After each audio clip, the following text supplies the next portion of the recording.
Good evening. Welcome to the Glazov gang. And yes, once again, we are back because of our fans. Thank you very much. This is a fan-generated show now. So please, if you like the Glazov gang and you like the themes that we discuss and support us, go to jamieglazov.com and support the show. And please, the viewers that love this show or like this show, please subscribe. And you'll see a little subscribe red button in one of the corners of your screen. Thank you very much.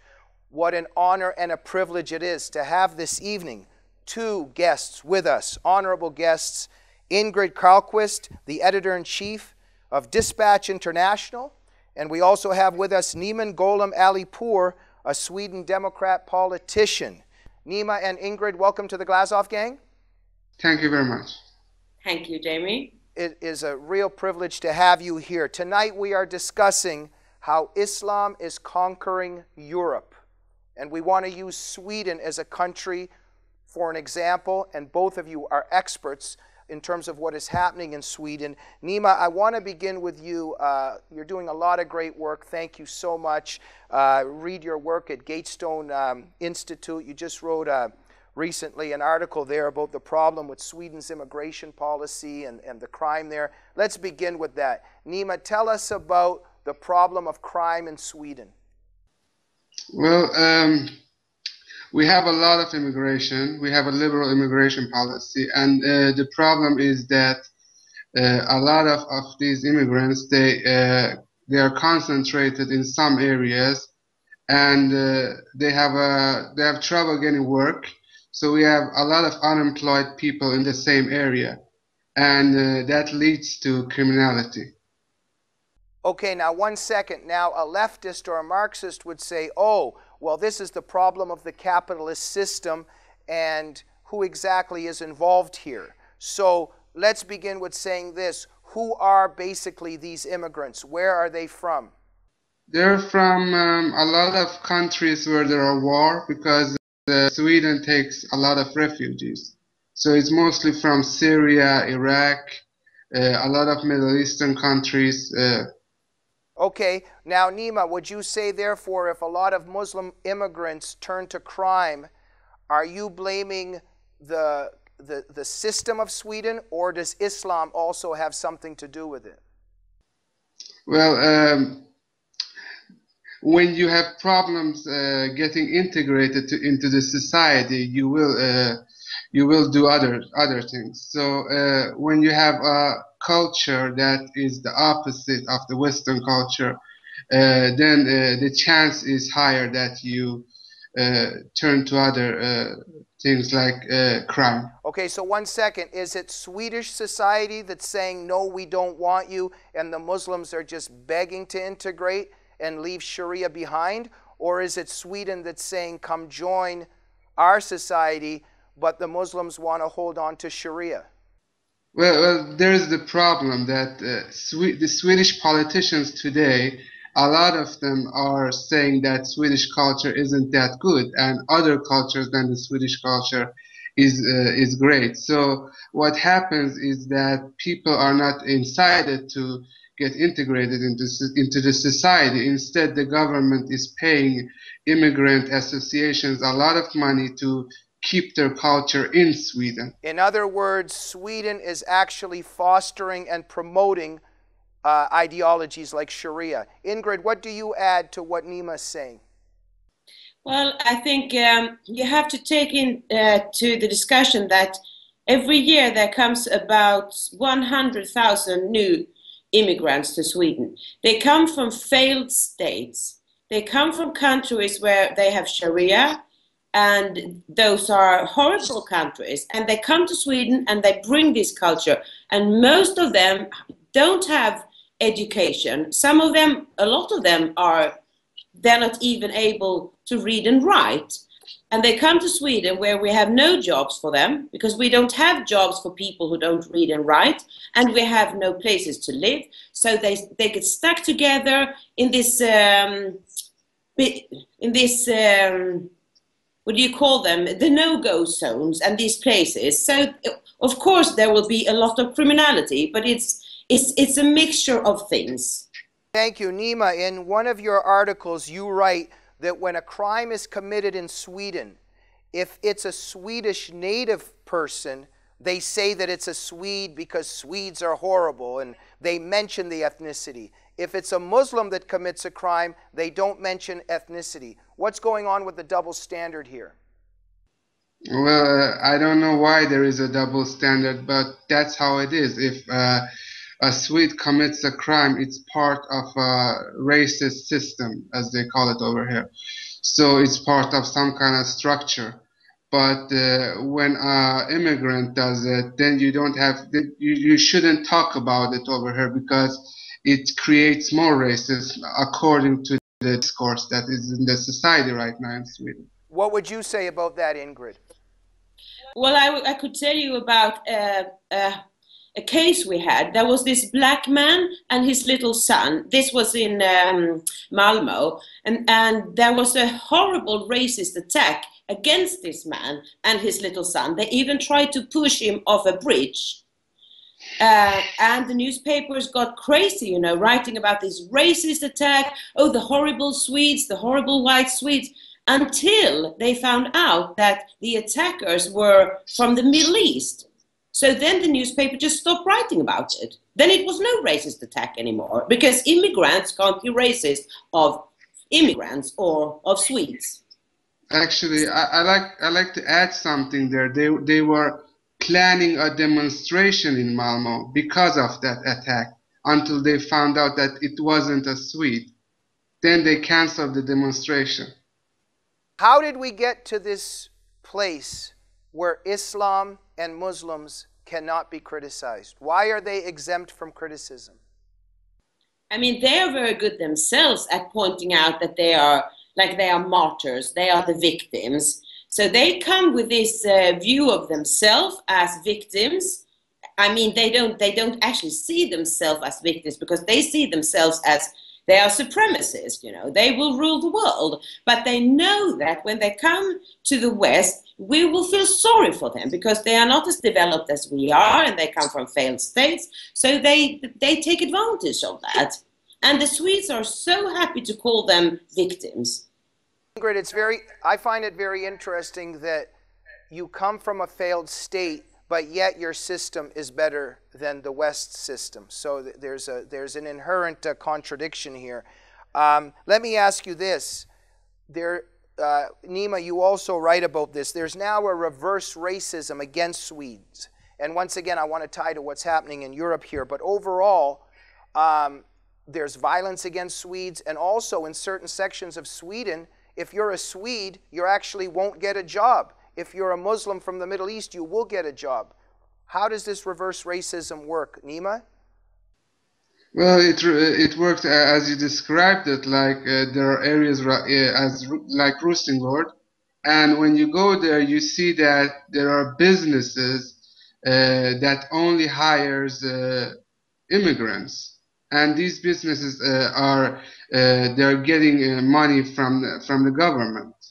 How is this fair to the Swedish people themselves?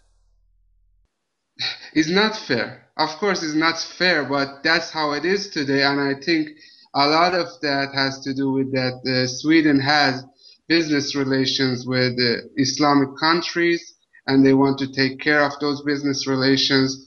There is a respect for Islam in Sweden because after the cartoons were printed in Denmark, there was a boycott of Danish companies.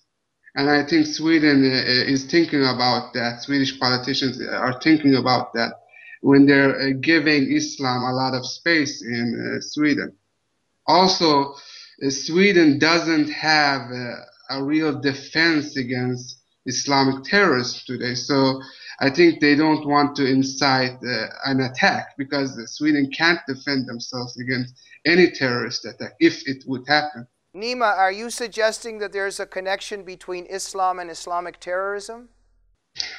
Well, we have, I'm a tolerant guy, but I have observed Islam since after 9/11, and it's always getting worse. I mean, at first you had only Al Qaeda. Today you have the Al Nusra Front, you have ISIS, you have Boko Haram, and there are more jihadis today who are going to Syria and fight ISIS than it was before. So it's getting worse all the time. Ingrid, your thoughts? Why is it getting worse? And also, sorry, a packed question, but also the reverse racism against Swedes. Please deal with that, and also why Islamic terrorism is growing. Yeah, the reverse racism. I don't know why Swedes are. It's like we have this big guilt hanging over us that we have done wrong to people in the world. Actually, that's not true, but the Swedes love to feel guilty about stuff. So I think Swedes don't say anything. They just go along with it. And I think that it has worked for many years, but now I think that it won't work anymore, because I think more and more Swedes are getting tired of this. We have been so nice, we have been helping, we have been giving, and what we don't get any gratitude. They don't like us. They just, they are racist against us. So Nima and Ingrid, the way that things are going, Islam is conquering Sweden. Am I correct?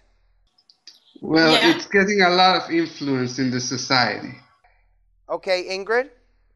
I think you are right, but I think the case is not lost. If we start saying no now and start doing something, then we can save Sweden. But if we go on like we have been doing for so many years, then I'm afraid that Sweden will be an Islamic country. Right, so Islam is conquering Sweden as we speak. There is still hope. Let me now enlarge the conversation. What do we see? I think that Sweden very much is an example of what's happening in the rest of Europe. Nima, can you talk about what's happening in the rest of Europe? Well, I think that we have a liberal attitude. We have liberal politicians, while in the Islam there are kind of expansionist politicians and leaders. And I think that we are not handling this situation well. We don't. I mean, there are people in the world of Islam who want to expand, and we really don't acknowledge that in the West. Ingrid, so there's a denial about what Islam is and the threat that it poses. What's happening in the rest of Europe in terms of this dire situation? It's very difficult to say. There are some countries that are much stronger than Sweden. And, we never know what will happen now with the Greek crisis.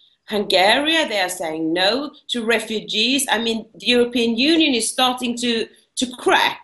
So, I mean, things can happen. And it's always like this. When it turns, it happens very quickly. So I think we see the signs now, and when it will start happening, it will go very quickly. And what is happening, really, is that we are conquering our countries back. But I think one of the problems is that the politicians, as Nima was saying before, they are afraid of Islam. They're afraid of Saudi Arabia. They're afraid of so many things, of terrorism. So they think that if we are just even more nice, if we give them even more money, even more jobs, then maybe they won't kill us. But that is not the way to handle these kind of people. Thank you so much. Look, with the time we have left, again, as I'm emphasizing how Islam is conquering Europe, and we're using Sweden as an example. Of course, there's always hope. We're hoping that freedom fighters can turn the tide, that the politicians and leaders can turn the tide. Let's speak about one way that the tide has to be turned for sure. Let's turn to Sweden. In terms of the Muslims coming in and out of Sweden, this is happening in the rest of Europe, going back and forth, joining ISIS, coming back, fighting for ISIS, coming back. What's the situation in Sweden in terms of this revolving door and how it's not being stopped? Nima? I think that the United States must understand that Sweden gives permanent residency to all Syrians who come to Sweden. That means that everybody that comes from the caliphate of ISIS to Sweden gets permanent residency. And Sweden works as a portal for ISIS to come into the Western Hemisphere. And when people understand that, they understand how bad the situation is. I mean, it's not really safe to give visas to Swedes today, because you never know who's coming over. So, and if someone was in ISIS, of course they would use Sweden to come into the Western Hemisphere, because they're giving permanent residency to all Syrians. Ingrid, this is just crazy that the Swedish leadership is allowing this. Yeah, and we actually called the migration board, a few colleagues and me, and we asked them, how do you control these people? How do we know that they are not jihadis straight from Syria? And she said, that's not our business. We are supposed to give them shelter. We are supposed to make them safe. Yeah, but what about the Swedes? Aren't we supposed to be safe? No, that's not our problem. Then you will have to go to the police. That's actually what they're telling us. A willful blindness and a failure of leadership, and Sweden serves as an example of what's happening in the rest of Europe. Really scary times. We've just got 2 minutes left. Let's conclude. Nima, briefly, what's primarily on your mind today and what should be done? Well, I want to inform more people about what's happening in Sweden, to put pressure on the politicians over here, because I think if more people know what's happening in Sweden and how dangerous it is, other countries will act against Sweden and put pressure on Swedish politicians. And it is needed, because there is a dangerous consensus in Sweden that there must be more migration, and is not going well. So we have to have support from other countries. Is it a cowardice in the end?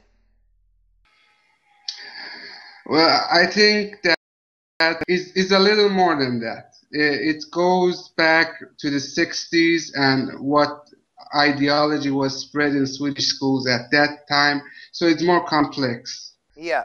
Well, I think that leftism and multiculturalism obviously interweaves with cowardice, also something very self-destructive going on. Ingrid, last word goes to you. What's on your mind? What needs to be done?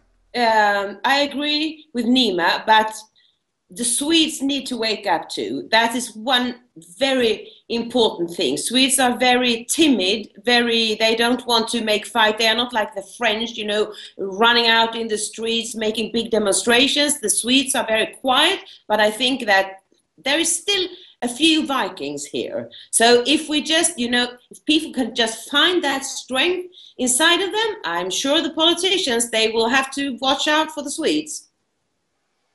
Ingrid Carlqvist and Nima Gholam Alipour, thank you for your freedom fighting, for being so brave, and for telling the truth.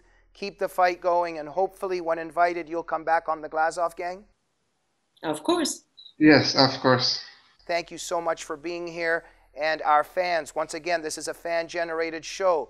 Please, if you want to see more of these shows, go to jamieglazov.com and support the show, and also subscribe to our YouTube channel and click the little box that says Instant Updates. Thank you for joining us. We'll see you on the next edition of the Glazov Gang.